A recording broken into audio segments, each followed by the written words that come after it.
ലോക്സഭാ തെരഞ്ഞെടുപ്പ് ഗോതയിൽ സജീവമായി തിരുവനന്തപുരം മണ്ഡലം എൻഡിഎ സ്ഥാനാർത്ഥി രാജീവ് ചന്ദ്രശേഖർ റോഡ് ഷോയോടുകൂടി ആരംഭിച്ച സ്ഥാനാർത്ഥി പ്രചാരണം പുരോഗമിക്കുകയാണ്. തലസ്ഥാനത്ത് വിജയം ഉറപ്പാണെന്നും കേന്ദ്ര സർക്കാർ പദ്ധതികൾ മണ്ഡലത്തിൽ കൂടുതൽ എത്തിക്കുമെന്നും രാജീവ് ചന്ദ്രശേഖർ പറഞ്ഞു.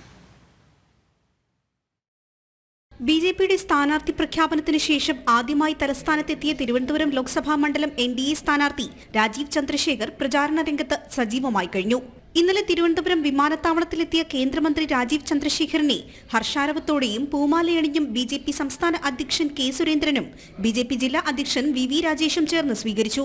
റോഡ് ഷോയോടെ ആരംഭിച്ച പ്രചാരണം മണ്ഡലത്തിൽ തുടരുകയാണ്. തലസ്ഥാനത്ത് വിജയം ഉറപ്പാണെന്നും കേന്ദ്ര സർക്കാർ പദ്ധതികൾ മണ്ഡലത്തിൽ കൂടുതൽ എത്തിക്കുമെന്നും പ്രചാരണത്തിനിടെ രാജീവ് ചന്ദ്രശേഖർ പറഞ്ഞു.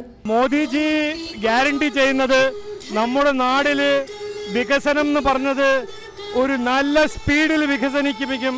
നമ്മൾ 10 കൊല്ലത്തിൽ കണ്ട ഇന്ത്യയിൽ കണ്ട മാതിരി അതെ നമുക്ക് ഈ 10 കൊല്ലത്തിൽ ഇന്ത്യയിലുള്ള വികസനം നമ്മുടെ നാട് കേരളം തിരുവനന്തപുരത്ത് അത് വന്നിട്ടില്ല.